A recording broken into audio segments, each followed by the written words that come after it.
ماری جائیں گی.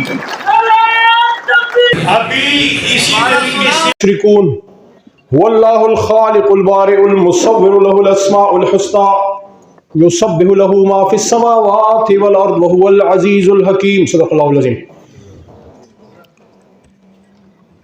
سبق پھر پڑھ. صداقت کا، عدالت کا، شجاعت کا لیا جائے گا کام تجھ سے، دنیا کی امامت کا.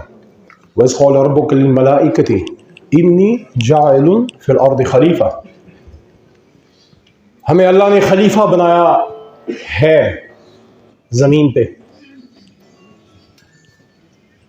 ہم زمین پہ اللہ کا نظام قائم کرنے کے لیے اللہ نے ہمیں بھیجا ہے. وہ پیغام جو حضور نبی کریم صلی اللہ علیہ وسلم سے ہمیں پہنچا ہے، اور نظام ہے عدل اور انصاف کا.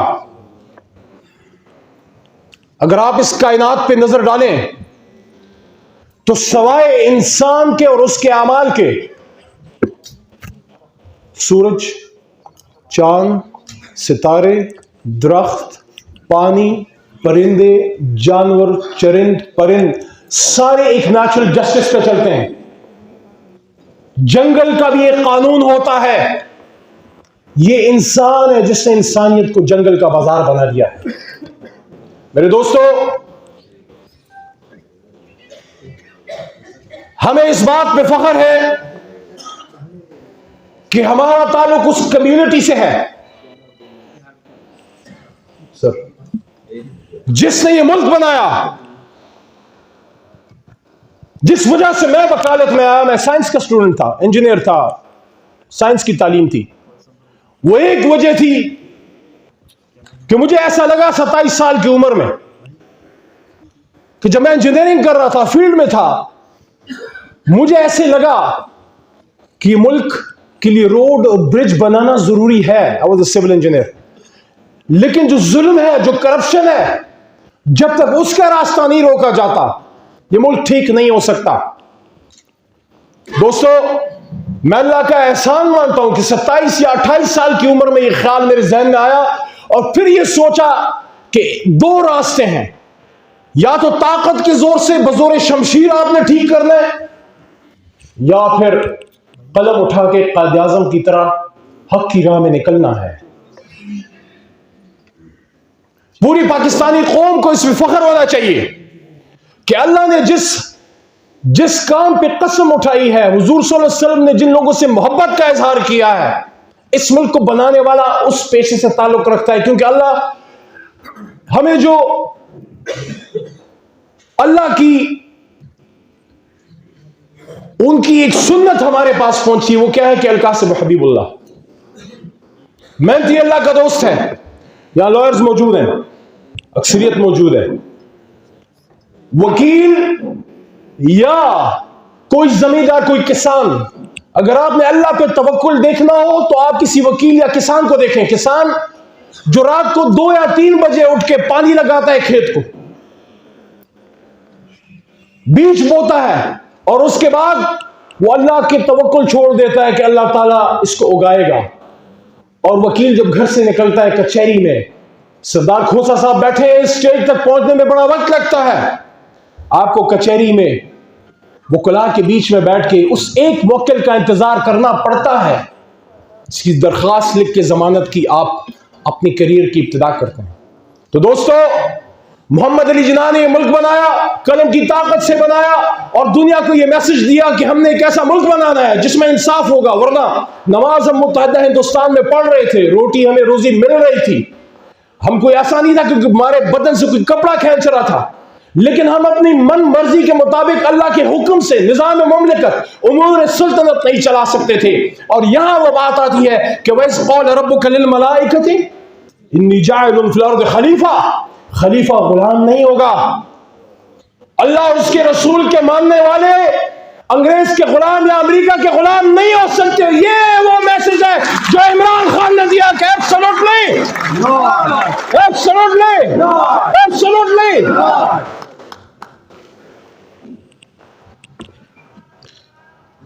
میرے دوستو،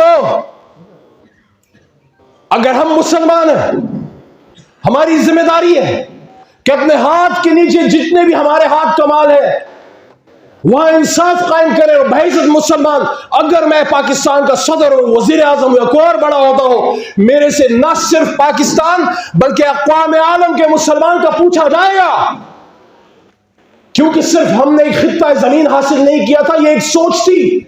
جب ہم کہتے ہیں کہ پاکستان کا مطلب کیا, لا الہ الا اللہ, تو پھر آپ کے دل میں درد اٹھنا چاہیے. جب فلسطین میں لوگوں کے سروں کے اوپر ٹینک گزرتے ہیں, جب کشمیر میں عصمت ریزی ہوتی ہے, آپ کا دل دکھنا چاہیے. تو یہ کیسے ہو سکتا ہے کہ میں تو محفوظ رہوں لیکن میرے ملک میں اڈے ہو جہاں سے جہاز اڑ کے میرے پڑوس میں میرے مسلمان برادری افغانستان کے اوپر بم گرائے, تو پھر چاہے اقتدار بھی جائے پھر ایبسولوٹلی ناٹ ہوگا. میرے دوستو, عمران خان صاحب سے میں نے ایک بہت بڑے عالم کی موجودگی میں یہ بات کی, اور آج لیڈرشپ بھی موجود ہے, آپ کی بھی نالج میں یہ بات آ جائے. میں نے چیئرمین کو کہا, خان صاحب ایبسولوٹلی ناٹ بھی ایک ریزن ہے, لیکن میرے خیال میں اس سے بڑی وجہ ایک اور ہے, اور وہ یہ ہے 75 سال سے اس ملک میں ایک نظام نہیں چلنے دیا جاتا, وہ ہے انصاف کا, وہ ہے قرآن کا. سن 42 میں جب قائد اعظم نے فرمایا کہ ہم سے اکثر لوگ پوچھتے ہیں کہ آپ جس پاکستان کی بات کرتے ہیں, آل انڈیا مسلم اسٹوڈنٹ فیڈریشن, اس پاکستان کا نظام حکومت کیا ہوگا؟ تو قائد نے فرمایا کہ میں کون ہوتا ہوں اس کا فیصلہ کرنے والا. اس کا فیصلہ تو 1400 سال پہلے قرآن میں ہو چکا. قرآن ہماری رہنمائی کے لیے تا قیامت موجود رہے گا. تو جو قرآن کی بات کرے گا, جو شریعت کی بات کرے گا, جو حرمت رسول صلی اللہ علیہ وآلہ وسلم کی بات کرے گا, جو امت مسلمہ کو اکٹھا کرنے کی بات کرے گا, یا پھانسی چڑھایا جائے گا, یا جیل میں ڈالا جائے گا, یا اس کو گولیاں ماری جائیں گی.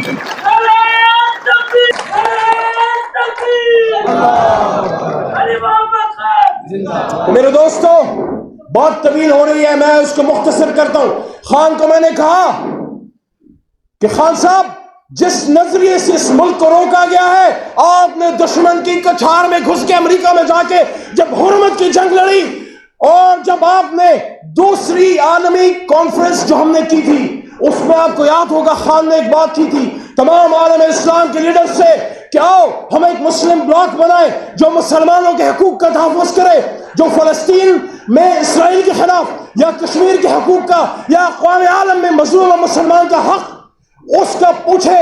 تو میرے کان کھڑے ہو گئے, میرے دل میں وسوسہ پیدا ہوا کہ اب نہیں چھوڑیں گے اس کو.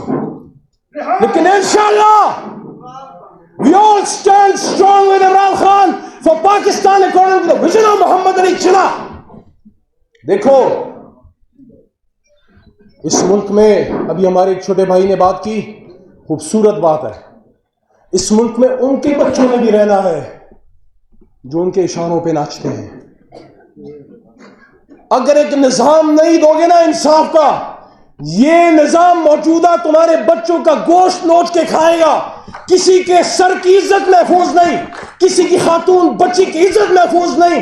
چھوٹی چھوٹی بچیوں کی عصمت دریاں ہو رہی ہیں, لوگ اپنا جسم بیچنے میں مجبور ہیں, بچے بھی اور بچیاں بھی. کیا کسی کو کوئی ہوش ہے؟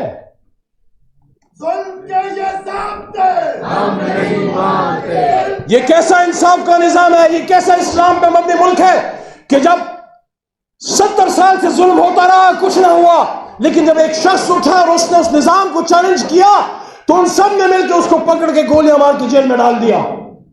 آج یہ لڑائی عمران خان کی نہیں ہے, وہ ایک انسان ہے 72-73 سال کا, چند سال زندگی ہوگی, پھر کل نفس ذائقۃ الموت. آپ نے فیصلہ کرنا ہے کتنے ٹیپو سلطان قربان کرنے, آخری بات مزید کرنے ہیں یا آپ اس کے ساتھ چلنا ہے؟ کیا اس امت کے نصیب میں صرف ٹیپو سلطان کے سر کی بلی چڑھنا ہے, یا کبھی ٹیپو سلطان کو کندھوں پر بٹھا کے اقتدار کے ایوانوں میں بھی بٹھائیں گے اپنی عوامی طاقت سے؟ دوستو آپ کا بہت شکریہ, میرے سینئرز بھی بات کریں گے. بس اتنا کہنا چاہتا ہوں, ایک وکیل اور ایک سیاسی کارکن نے پاکستان بنایا تھا, اور یہ سیاسی کارکنان اور یہ وکلاء اب کھڑے ہو گئے. یہ پاکستان کو وہ پاکستان بنائیں گے جو بات قائد نے سن 48 میں کی تھی, اور قائد کی سی بات پر میں ختم کرتا ہوں. سبی دربار میں قائد اعظم نے فرمایا تھا کہ it is my firm belief سپی دربار میں قائد نے جمیل بھائی فرمایا تھا کہ it is my firm belief that our true salvation lies in following the golden rules of conduct set for us by the great lawgiver of Islam, Muhammad sallallahu alaihi wasallam. Let us lay the foundation of democracy on true Islamic principles of social and economic justice. ساتھ کھڑے ہو, مضبوط کھڑے ہو, دل سے کھڑے ہو. خان کو چھوڑو گے تو نہیں, خان کو باہر نکالیں گے, انشاءاللہ نکالیں گے, واپس اس پارلیمان میں بٹھائیں گے اور اسد قیصر کو اسپیکر بھی بنائیں گے انشاءاللہ. پاکستان